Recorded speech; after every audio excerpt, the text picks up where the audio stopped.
Thank you, John. So it's a pleasure to welcome Dr. Okahana from the Council of Graduate Schools here. He's been a really valuable resource and contributor to graduate training and getting all of us the data that we always need to convince people about the importance of graduate education. So really appreciate that. So I'm just going to read his bio to show you all his wonderful expertise and experiences. So for over the last 7 years, Dr. Okahana has written a number of technical reports, research briefs, and peer-reviewed articles at the Council of Graduate Schools, and also given academic conference presentations and invited talks on graduate education. As the Vice President for Research and Knowledge Development, he works with a team of researchers and manages a complex portfolio of research activities towards providing stakeholders of graduate education with the critical knowledge and insight needed to support the decision making. And I can tell you, I've used this many, many times. In addition to his role at CGS, Dr. Okahana is a higher education program affiliate at the George Mason University. He is also an adjunct assistant professor of education at the William and Mary School of Education. Originally from Tokyo, Japan, he earned his PhD in education and MPP in public policy from California, Los Angeles, and his undergraduate degrees from California State University at Long Beach. He resides in Northern Virginia with his wife, who is Associate Dean of Arts of Northern Virginia Community College, and he also has a preschooler son. So with that, thank you, Dr. Okahana, for joining us today. Looking forward to your talk. Great. Thank you so much. Thanks for the intro, and thanks for the opportunity to be here with you all. So I'm going to share my screen.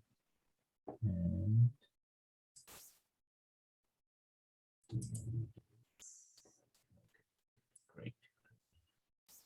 So, okay, great. Well, again, thank you so much for having me, and thank you for I think many of us are sort of zoomed out day after day, but thank you so much for choosing to spend a little bit under 1 hour in this space, and for me to talk about some of the things that Council of Graduate Schools has been working on and trying to shed light on the career outcomes of doctoral degree holders in the context of this talk, the social science and the education doctorate. The Council of Graduate Schools is based in Washington, D.C. And I'm actually, as many of you, as pretty much everybody are, we'll be working remotely. So I'm actually calling from Northern Virginia, the area presently known as Northern Virginia, which is physically situated in the northern end of Monahawk Territory. At the time the European settlers arrived in Virginia, there were approximately 3,000 Monahawk and the Monacan people lived in the vast area along the Rappahannock River, west of the Atlantic seaboard fall line, and the east of Blue Ridge Mountain, said to be lived by hunting and a seasonal harvest of berries and greens. Monahawk and the Monacan people gradually lost their grounds as a result of the economic and the political ramifications of the fur trade the European settlers have exacerbated in the continent. The Monahawk disappeared from the historical record after 1728, but we pay respect to them past, the present, and the future, and their continuing presence in the homeland and throughout the historical diaspora. So here my contact information, and so some of the context about who I am. You heard my bio, but I originally came to the United States from Tokyo, Japan. So my sort of I'm looking at the U.S. higher education from the lens of somebody who grew up outside of the United States, but did both undergraduate and graduate education in the U.S. context. And I'm also trained as a higher education researcher and also policy analyst. So those tend to be the lens to which that I'll be looking at some of the research findings that I'll be sharing and informing some of the conversation we are going to do.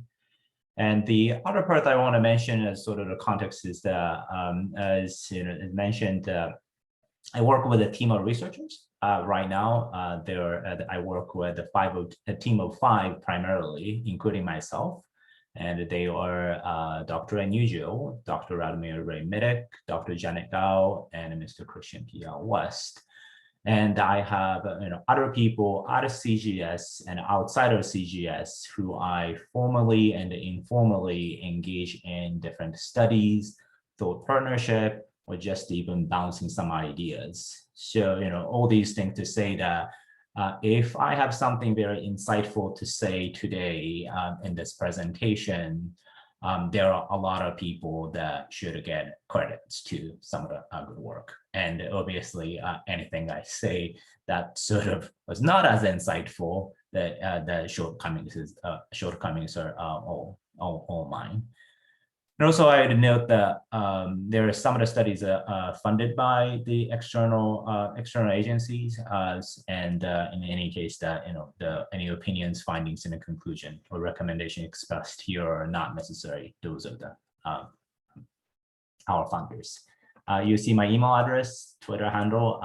Feel free to drop by a line if you're interested in getting in touch. Always welcome opportunity to get to know people. And one fun thing I do, especially at the onset of the pandemic, is I quite frequently bake lately. So bread, cookies, cakes, and all sorts of things. So that's sort of like one part that was not in the bio that I do, aside from social science research of higher education, particularly in graduate education, and occasional teaching and advising of doctoral students.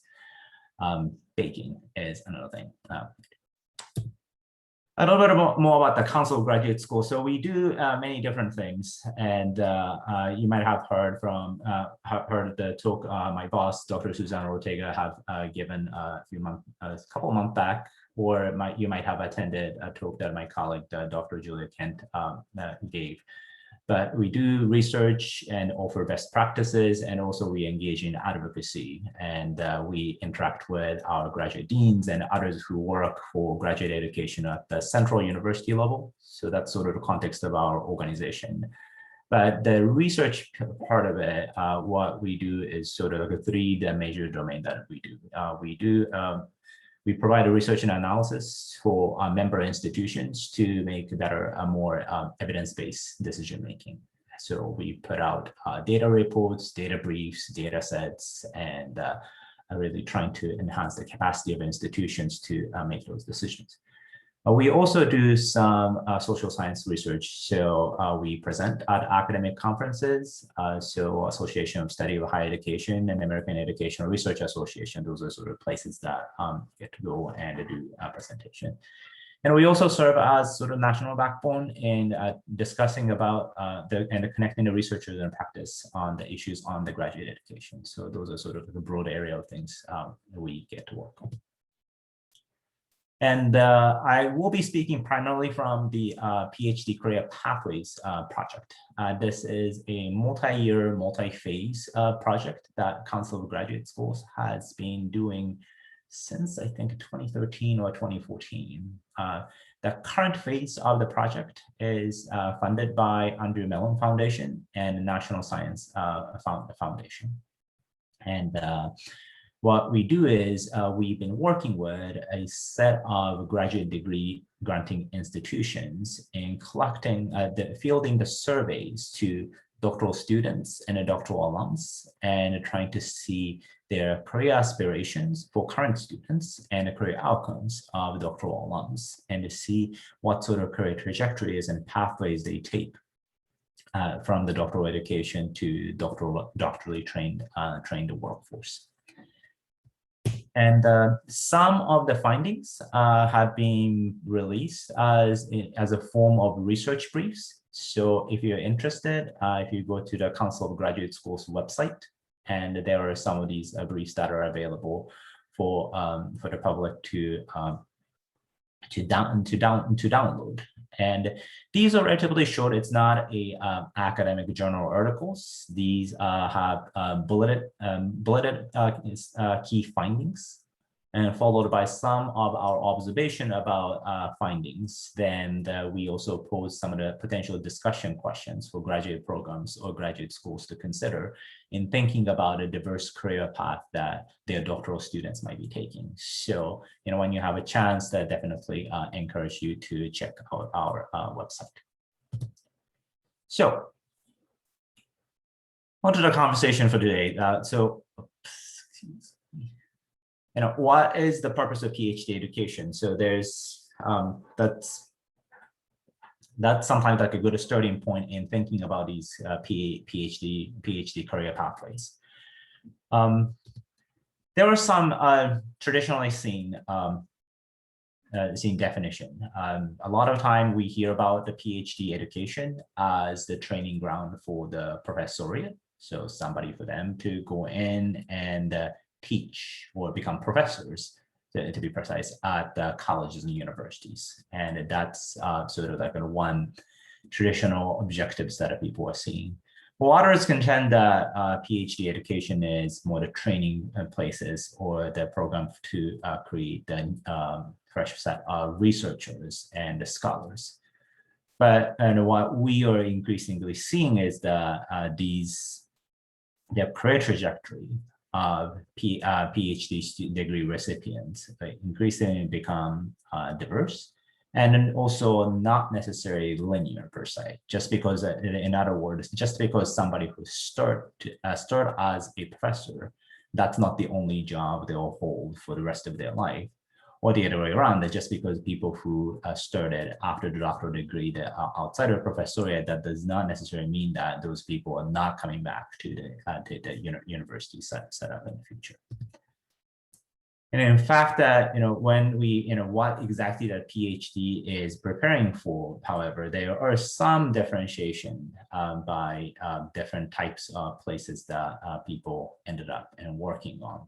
At some type of job sectors, PhD education are doing extremely well in preparing students, but for some other types of sectors, they are not always felt like they are prepared. So, for example, this is one data point from doctoral alumni survey, that those doctoral degree holders who ended up at the research universities or master's regional universities felt that their PhD education have helped them quite well in preparing for their particular sector of job. But those who went on to work for community college or the other two-year colleges did not feel as strongly about the preparation of PhD education. And there are also the slight differences between those who are holding teaching as a primary responsibilities versus those who are holding teaching as a secondary responsibility in those university setup. Again, the people who those people tend to have the research as primary job responsibilities at the university setup. So as you can see, there's those who are the teaching are not necessarily they felt slightly lower in terms of the preparation level from the PhD education. So in terms of social science and education, doctors, like where exactly go off and what those might look like. So for this look, I went on to see the National Science Foundation survey of earned doctorates. So this is sort of immediately after one earns their doctoral degree, where what sort of career outcomes they might be looking at.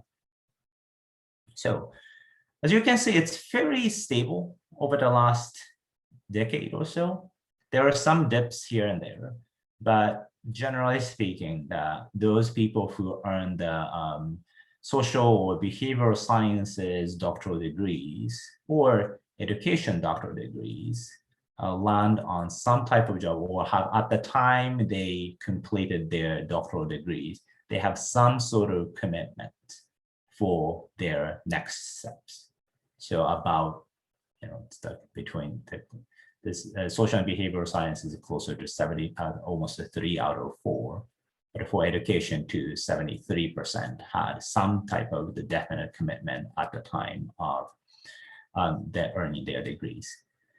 So that's that's very good number and a comforting number. But also the other way around is that it's closer to like 1 out of 4 of doctoral degree recipients might not have a job on hand when they complete their degree requirements. So for some reason that if you're that person that completing the doctoral degrees but still does not have your job offer in hand, there are others. There are, in fact, many others who are in that circumstance. Now, reflecting on where I was when I filled out this particular survey for myself, I was that in 1 out of 4 without the definite commitments for post-graduation plan, and somehow winded up okay. So that's just one data point to consider. But when people finish, the other concern is that not having a job could have implications for sort of like the finances too. So just to kind of put it in a context, the compared to the other fields of study, the social and behavioral sciences and education doctoral degree recipients tend to have a higher amount of debt accumulated. This is a cumulative debt between the combination of both the graduate and undergraduate debt. But like these are the type of sort of like when they step outside of the doctoral programs, that's sort of how much debt load they might have, and something to be sort of aware from if you're program administrators or employers, that these are sort of where students might be at. As far as those people with definite commitments, there are different types of jobs that people are starting at the time they graduate. In education field, predominantly people are getting, and for those with a definite commitment, those commitments are for employment and not postdoctoral experience. But in psychology and the social sciences, social and the behavioral science fields, that there's a good number of degree recipients who go into postdoctoral studies. And of course, for psychology, and if the psychology PhD students who might be going on to more the clinical approaches, that they might have more requisite postdoctoral work before they go into employment. And also some other social science fields have a more robust postdoctoral training programs in those fields too. So that might be the reflective of that. But those are sort of like a distribution of types of places they go. And as far as for those people who have employment, there are a little bit of variation in types of places they land. So still, the majority of the doctoral degree recipients in both fields are going into the some sort of academic institutions. But as you can see, over the last decade, the proportion of social and behavioral science doctoral degree recipients who went on to academic jobs in the academy as their the first job out of doctoral programs declined. And for those who earn their education doctoral degree, the education research doctorates, their proportion going into the jobs at the academy has increased a little bit. Now, one thing to consider is that the academy as employment sector, that is an inclusive of tenure track faculty positions, non-tenure contingent faculty position, as well as administrative appointments too. So while you see many going, that 56.8% of education doctoral degree recipients went on to the jobs at the academy, that doesn't necessarily mean that all of them are at the tenure track professoriate jobs. The other part to look at for the psychology and the social science part is that over the last decade, the green bar, the industry or business jobs, the proportional share of those who landed the jobs in the industry or business have grown a little bit. So that's sort of like another part that it has become more diversified in terms of types of jobs that the students who are on the degrees from those fields. And as far as the outlooks go, there are some fields, some occupations that are related to social and behavioral sciences as well as education that are expected to grow in faster pace than the other fields of study. So this is a part that somewhat encouraging part in the outlook of jobs. Now, not all that, if you go to the US Bureau of Labor Statistics page, some of these occupations, they don't list the doctoral degrees as a entry-level requirements. You will see that many of them, including the jobs like economists or urban and regional planners, entry-level requirements, a typical entry-level requirement that BLS lists are master's degrees. But we also know that in those occupations, the doctoral degree holders consist of very sizable share within the workforce. So we know that these are the jobs that those with the doctoral degrees are occupying. And as you can see, the healthcare social workers, the economists, urban and regional planners, the number of jobs in those occupations are expected to grow by 14.4%, 14.1%, and 11% respectively. And even for those jobs, teachers in the post-secondary, so that's the jobs at the jobs working for post-secondary institutions and teaching capacity, some of the social and behavioral science and as well as the education fields are expected to grow. Now, the growth in the post-secondary teachers or post-secondary faculty jobs are not always coming from just R1 institutions as a sector that is inclusive of research, doctoral research universities, master's comprehensive universities, liberal arts colleges, as well as community colleges and other two-year schools as well. But collectively, there are some in some areas that the faculty workforce and faculty positions in these fields are expected to grow in somewhat robust way. So that's sort of like the job occupations and the career placement. It tells that where doctoral degree holders in social sciences and education might have landed, and where some of the jobs might grow. But what exactly what sort of skills do the doctoral degree holders take with them to these jobs, and what sort of skill sets are particularly helpful. When we fielded a survey to doctoral alumni, there are some areas of skill sets and attributes that sort of has a differentiation between those people who went on to work at the university setup and those people who went on to work outside of the academy. That there are many other similarities. So, for example, if you look at this figure for social and behavioral sciences, the parts that are sort of the white means that there is no statistically significant differences between those people who are at the academy and outside of the academy, the importance of the attributes. So the persistence or attention to detail or initiative, analytical thinking, achievement effort, independence, the self-control, stress tolerance, innovation, concern for others, social orientation are the equally important, regardless of you work in the academy or outside of the academy.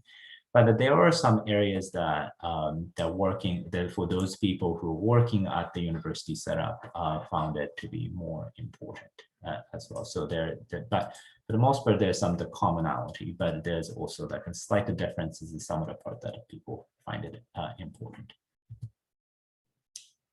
And then when we fielded a survey to our the doctoral alumni as a follow-up back in summer 2020, we asked what sort of like a specific professional development activities and the skill sets that they gain are particularly useful for the jobs they're currently occupying.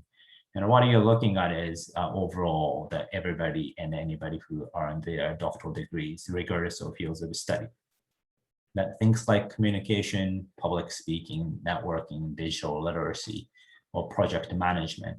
Those are sort of skill sets that people who went on to the workforce, whether in the academy or outside of the academy, find that to be important and useful in learning. More specific to field of study, for those people who earn the social and behavioral science doctorate, that I'm noting that the skill sets and experience that have the substantial difference between those people who are working as a faculty, the blue bars, and the red bars, the non-faculty roles. So unsurprisingly, teaching preparation, that's an important part for those people who wound up at the faculty job, as well as the grant writing, academic writing. But leadership development or entrepreneurship, those are the kind of types of skills and the professional development opportunities that people who went on to the outside of the academy found it to be more useful. But I think that one part to consider is although there are some differences, there are some items that regardless of which direction you might go, it's still somewhat important. So leadership development, certainly it's more important to those people who went outside of the academy, but still very high very high importance to those people who are holding faculty jobs. So regardless of which way you might go, that gaining the professional development opportunities in these areas might help you prepare for the careers that come ahead of you. And the same is true for academic writing, that in the writing part is very high. And the career preparation part, whether the interview training or CV resume preparation, those are again somewhat equally important, either direction that you might be going. In the field of education, these are the ones that had somewhat of the differences between those with the faculty jobs and others. Entrepreneurship, again, for the people who are holding the non-faculty job, that is an important aspect. That they find it a usefulness in having received those type of the professional development. Grant writing is another one that it's higher for faculty, but even for non-faculty too, it's relatively of high importance. So, and that I can say from my personal experience as well, right now, I mean, I do research, but by definition, I'm not in the academic job or being a faculty.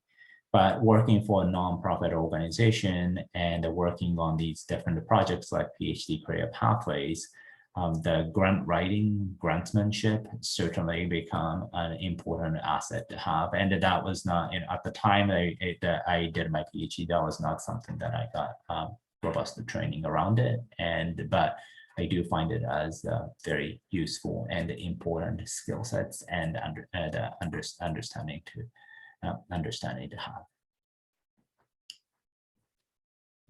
So, and a final point that I want to say is that well, your first job is not your last job. So there are those different skill sets that is sort of that I laid it out in some of the data set, some of the data from our current project. But as I mentioned, although there are differences between the different sectors that you might land on a job at a given time, but there are things that still pretty of high importance, or that there are more commonality between the different sectors. So when you're thinking about being a student, and when you're thinking about the professional development engagement, sort of thinking that your first job is not necessarily your last job. So you're not just preparing for your first job you're going to get, but you're preparing yourself for career is one part that you might want to be thinking about. And to sort of make a point around it is that when we look at our survey data on the doctoral alums and asked about if they switch their jobs in past 3 years, at the time we surveyed. So of course, unsurprisingly, the individuals in like early to beginning phases, so those are the people who earned their doctoral degree 3 years before this survey was fielded. Well, many of them, and of course, had some sort of job changes. 94% among those who earned their PhDs in social and behavioral sciences, 80% on the education. So that 80% for education was not as surprising in a sense that some of us, some of you pursuing the education PhD, might be already working for somewhere and pursuing the doctorates on the side. That is actually certainly the case for my wife. She's a community college associate dean and fully employed and pursuing a PhD in higher education right now. So she would be that 20% category when she finishes her dissertation. But the part around the important part here is that looking at those blue bars or purple bars. So beginning the mid-career individuals. So these are the people that who earned their PhDs 80 years ago. Half of them in the social and behavioral sciences and 42% in education field say they changed their job in the last 3 years at the time they were surveyed. And of the mid-career people, so these are the people who earned their PhD in 15 years prior to the time of the survey, the 30% of them in social and behavioral sciences and the 32% in education say they changed their job in the 3 years prior to this survey. So all these to say that, again, that you will land a job after you earn your degrees, but that is not the last job you're likely going to hold. Even as you progress in your career, it's likely that you will engage in some sort of the job changes.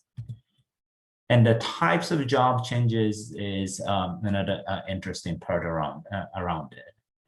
And it's not always that you do the job changes within the same sector. In other words, that just because your job was in the academy, your next job is not necessary at the academy. And you can see the blue bars represented those people whose prior job was in the industry or outside of the academy, but the current job happened to be in the academy. And the orange bar represent the people whose prior job was in the academy, but the people who, the current job was in the outside of the academic setup. So those are not the large majority of people who change the job, but nonetheless, it's not necessarily insignificant number of people in our sample that who goes between the university setup to the outside of the university or vice versa, and when they do the changes in the jobs. We thought that going into this project, we thought that the direction was the changes in the jobs tend to happen in a more linear way within the same sectors. But we are also seeing that there are people who sort of switch the sectors and have some movements in between those. And in terms of the kind of education field, it might not be as surprising because they are increasing in number of non-tenure track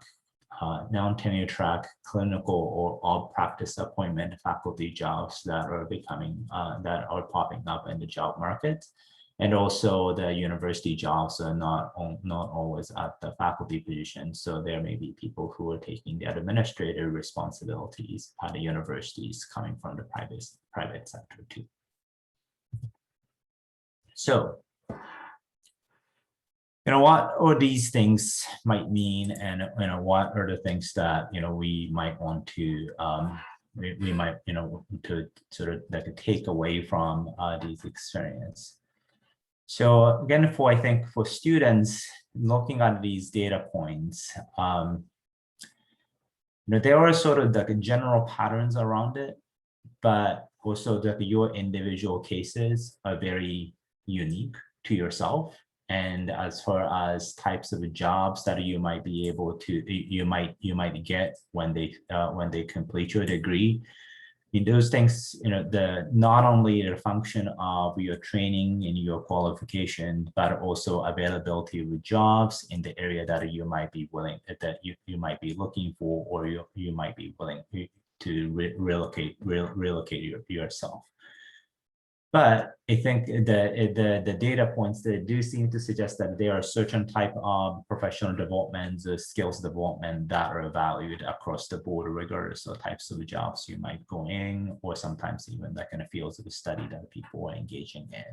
And those are parts that you might want to take advantage in the university programs or outside opportunities to gain those skills and knowledge beyond your traditional PhD curriculum side of it.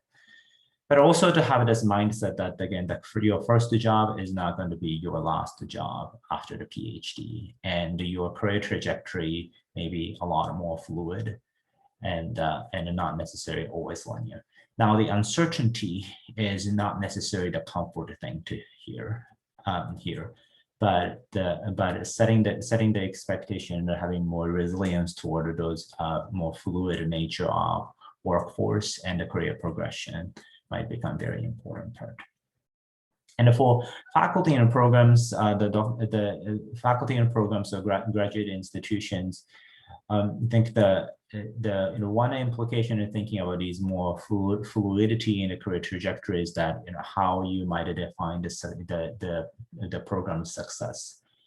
Often the first placement data might become a sort of the success measure for doctoral programs or graduate institutions. So, for example, what percent of their graduates landed a tenure track job at the research university type of metrics.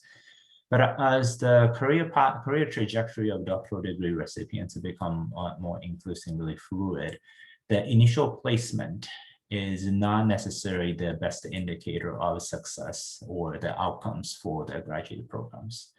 So you really need to start thinking about how you might look at sort of career trajectory and overall satisfaction of your graduates in sort of like a longer lifespan of the one's career.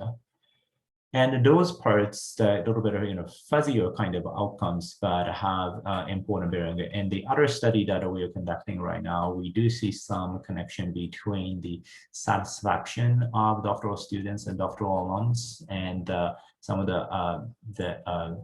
the racial climate of graduate programs and graduate student mental health. So there are the things outside of sort of the career placement that we should be thinking about as outcome measurement in the doctoral education too.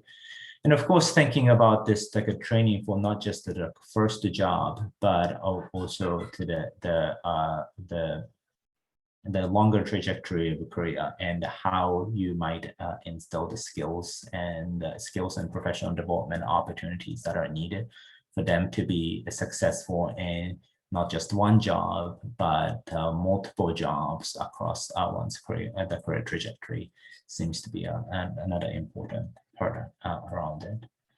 And if I think for employers too, I think it's increasingly important that having sort of the partnership with it, as we see more industry outside of the academy hiring those with the doctoral degrees. I think it becomes important to consider the way to partner with the universities, or universities to partner with the employers, and really imagining the way that the PhD education can really help prepare students toward a different kind of jobs. And speaking of preparing the students for different types of jobs and outside of the academy, one last thing I noticed that the Council of Graduate Schools have a summer internship program this year. We have 3 internship opportunities, one toward broadening participation in graduate education, one for communications and corporate relations, and the third one for government affairs, and the public policy and domain. So we have 3 virtual internship opportunities. This is the commitment is 140 hours over a 6 to 8 weeks period. And it is a $3,000 stipend associated with it. So if any of you are interested in these sorts of engagement or the internship experience with DC-based nonprofit that focus on graduate education, it'll be great. I think we'll start reviewing the application on the 4th of May. So, do check out our website and find out more information if that's of interest. I really encourage you to apply. Now I'm going to stop and take any questions that you might have.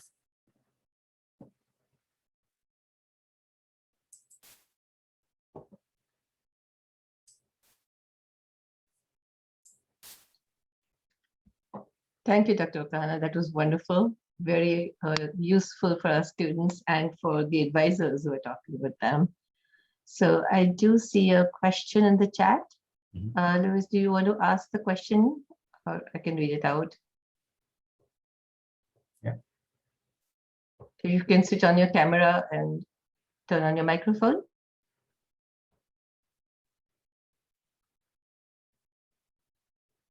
Okay, if not, I'll read out the question.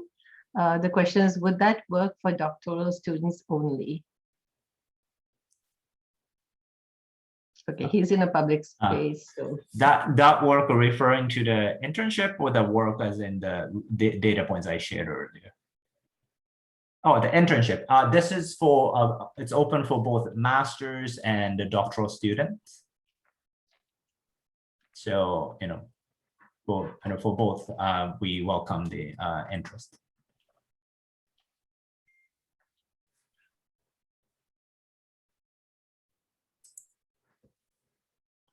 Okay, other questions?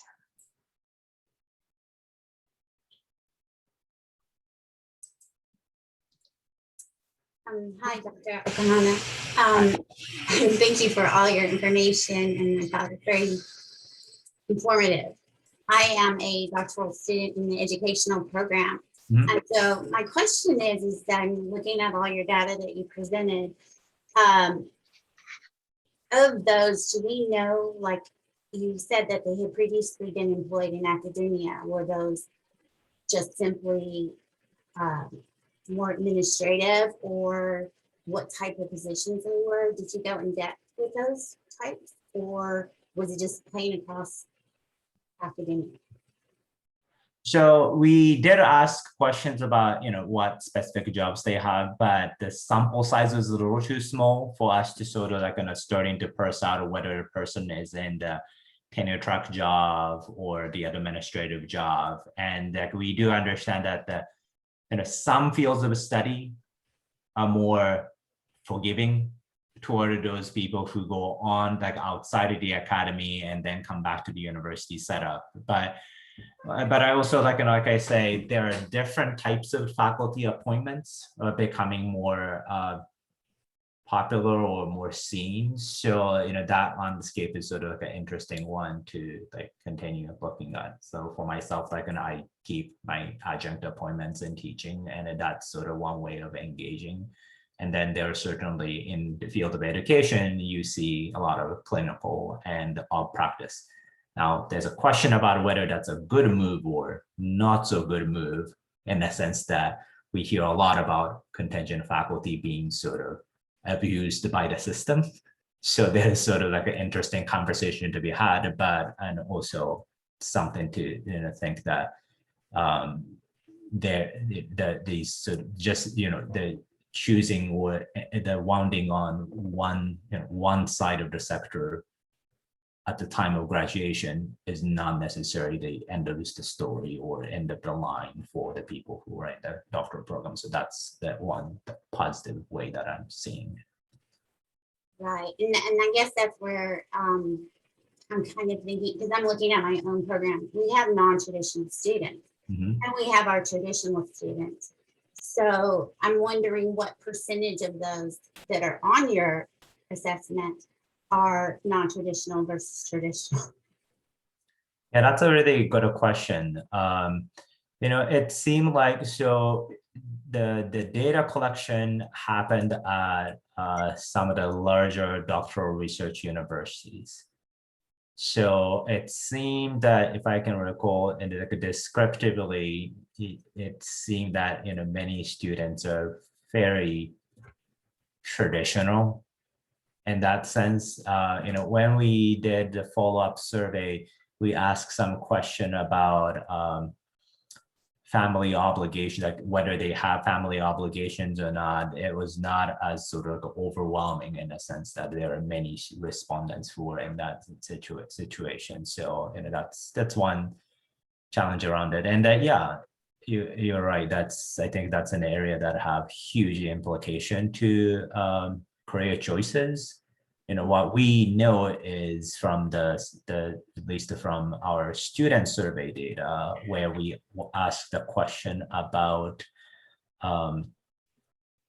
what factors doctoral students are considering in choosing their first job. We ask, is it the salary? Is it the contribution to the society? Is it the benefits? When we ask those questions, we did see, particularly for traditionally underserved students of color in the survey, they place higher importance for pay, benefits, location, work-life balances. And those are sort of factors that make it difficult for some people to apply for faculty job across the country or postdoc opportunities with fewer job security and so like there are we do see some of those challenges that I think that you might be alluding to. So Thank you. Thank you for the additional information. That was very informative. Thanks. So I'll just add one thing from when I was at Wayne State University as dean of the grad school there, I was actually PI of one of the groups that participated in the CGS study. And our data did show that the non-traditional minority students, typically underrepresented in the discipline, did go into non-academic careers more so traditional majority students did. So traditional or majority students, I should say. So that was just from one institution's perspective that I'm saying that. So there is another question. Was there anyone in the study who moved away from their original field of study in terms of the job they found?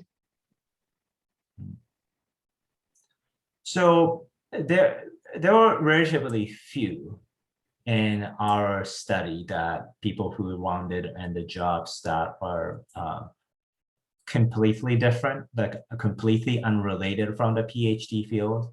Now, most respondents, in fact, responded to say that they are working in very closely related fields or somewhat closely related. So that was sort of like another interesting part we can see there. It seems that, and that now that's a self-reported. So it's really like you make, your meaning in terms of how your degree is related to what you're doing right now.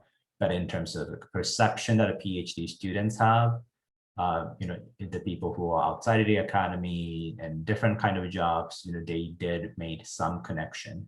And the other data points to consider is that, when we ask the question of, if among the doctoral alums, that if they are willing to do the PhD again, like now, and especially in the fields of study, they earn their degrees.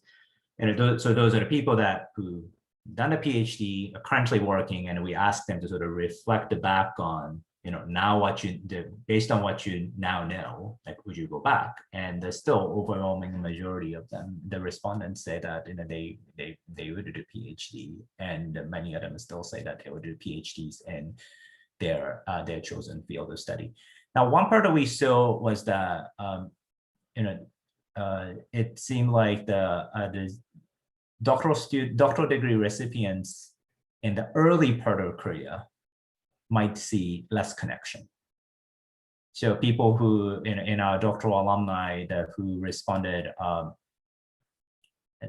who participated in a survey 3 years after they earned their degrees, and to say working in not so related field, they felt less connection. But as you go over that kind of in 15 years out, there is not much difference between the people who are in the industry and outside of the industry. Now, there's a question about that kind of whether that, that as the years pass by, everything looks rosier and that behind you part of it. But one part that we consider is that, as you go through your career is that you'll start to see some of the trainings you had, some of the skill sets you gain are more relevant or starting to make better connection around it. And after all, if you're sort of trained to be, say, professor, but you ended up not being a professor, there's some reconciliation you have to do in your head about how your job might be related to training. But as you go through the career, you start finding more connection, which we thought, which is another reason that I would say that you have to think of this career trajectory and the contribution of PhD training through your career and not just initial placement.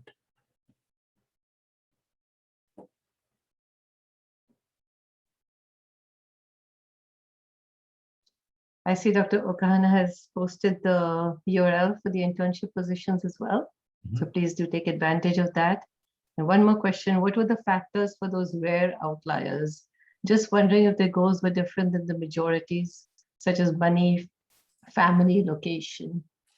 That's a good question. If I have more time, resources, that's definitely an interesting area. I would want to do qualitative follow-up and sort of like identifying some of the the parsing out the respondents and really start to seeing some of the some of the outliers. But beyond that, I don't have. I mean, there's a reason that they are outliers, and there's not much explanation that I have.